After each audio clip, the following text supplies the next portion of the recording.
की कहानी। मैं मानव जाति के लिए बहुत उपयोगी हूँ। मैं कपकपाती सर्दी से आपको बचाता हूँ। मुझसे बने स्वेटर, मोजे, शॉल इत्यादि आपको सर्दी में गर्म रखते हैं और आराम प्रदान करते हैं। मुझसे बने कपड़े काफी लचीले होते हैं। क्या आपने मुझे पहचाना? मैं ऊन का गोला हूँ। मैं आपको अपनी कहानी सुनाने के लिए कश्मीर के पहलगाम ले जाऊंगा। रामू और उसके बाबा महाराष्ट्र से अमरनाथ की यात्रा के लिए आए हैं। वे अपने गाइड खादिर के साथ पहलगाम की सैर करने निकले हैं। इस वीडियो में आप जानेंगे कि ऊन कैसे बनता है। देखो बाबा, कितनी चौड़ी है ये घाटी। ओहो, कितना सुंदर लग रहा है। भाई, इसे बेताब घाटी कहा जाता है। फिल्म बेताब की शूटिंग यहीं हुई थी। सच में सुंदर है। आह, मुझे फिल्म याद आ गई। देखो बाबा, ऊनी कपड़ों की दुकान। माँ के लिए कुछ ले लें? वो हमारे साथ आ नहीं पाई। भाई, मेरे अब्बू भेड़ पालते हैं और हमारी एक दुकान भी है। मैं आपको वहाँ ले चलूं? ठीक है, हम खादिर की दुकान पर जाएंगे। ये मेरे अब्बू की दुकान है। वह दुकान चलाते हैं और मेरे चाचा भेड़ पालन इकाई की देखरेख करते हैं। अंदर आइए। मेरे पास मैडम के लिए पश्मीना शॉल और बहुत सारे ऊनी कपड़े हैं। आप बहुत ही उचित दरों पर अपनी पसंद का कोई भी चुन सकते हैं। पश्मीना, यह इतना महंगा है। मैंने कभी नहीं सोचा था कि शॉल इतना महंगा होगा। सबसे अच्छी क्वालिटी की शॉल पश्मीना शॉल है। मुलायम और हल्की, बहुत ही नरम। त्वचा पर कोई खुजली नहीं होगी। इसे देखिए। यह वास्तव में बहुत नरम शॉल है। बाबा, इसे पश्मीना शॉल क्यों कहा जाता है? मैं इसका उत्तर दूंगा। ये ऊन एक विशेष बकरी से प्राप्त होती है, जिसे पश्मीना बकरी कहा जाता है। यह सबसे बढ़िया क्वालिटी की ऊन है। मैंने ऐसा क्यों सोचा कि केवल भेड़ हमें ऊन प्रदान करती है? बाबा ब्लैक शीप, ये कविता कितनी बार पढ़ी है बाबा? पता है रामू, ऐसे कई जानवर हैं जो भेड़ के अलावा ऊन प्रदान करते हैं, जैसे बकरी, याक, ऊंट इत्यादि। हाँ सर, आप सही कह रहे हैं। बच्चों, जबकि रामू, उसके बाबा और खादिर दुकान में वस्तुओं की जांच कर रहे हैं, क्या आप सभी ऊन से बनने वाली वस्तुओं को सूचीबद्ध कर सकते हैं? मुझे अब ऊनी चीजों में दिलचस्पी होने लगी है। बाबा, मैं जानता हूँ कि हमने जो स्वेटर पहने हैं वे ऊन के हैं, लेकिन ये सभी इतने मोटे हैं। ऐसा क्यों है? अच्छा अवलोकन है। ऊन की गुणवत्ता उस जानवर पर निर्भर करती है जिससे ये उत्पन्न होता है। ऊन तो जानवरों के बाल हैं।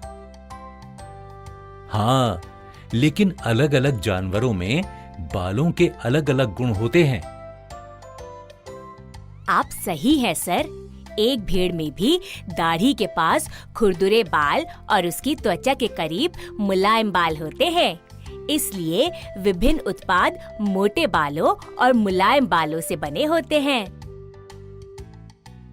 अगर मेरा अनुमान सही है, तो यह कालीन जिस पर हम बैठे हैं मोटे ऊन से बना है और यह स्वेटर नरम ऊन से बना है।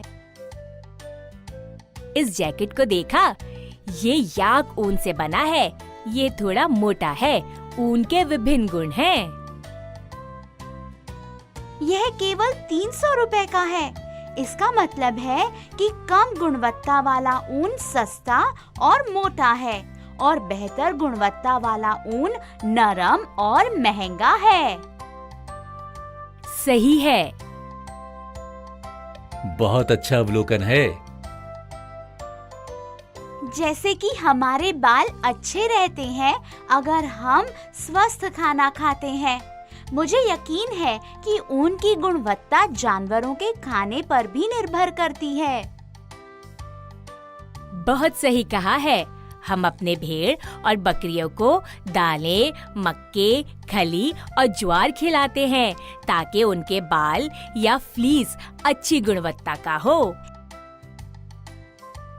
एक स्वेटर में इतनी मेहनत लगती है। बच्चों सोचो कि मैं आपको ठंड से कैसे बचाता हूँ। बाबा, भेड़ के शरीर पर छोटे से बाल इतना बड़ा ऊन का गोला कैसे बन जाते हैं? सर, आपके पास समय हो तो शाम को मेरे घर आ जाइए। हम ऊन का उत्पादन करते हैं और फिर शॉल बनाते हैं। मुझे आपको प्रक्रिया दिखाने में खुशी होगी। धन्यवाद खादिर, हम आपके घर जरूर आएंगे।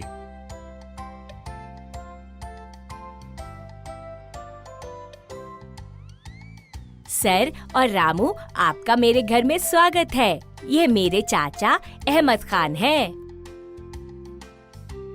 नमस्ते जी। मेरा बेटा यह जानने के लिए बहुत उत्साहित था कि भेड़ और बकरी की खाल के बालों से ऊन कैसे बनता है। जी, हम पहले ऊपरी त्वचा के साथ भेड़ के बाल काटते हैं।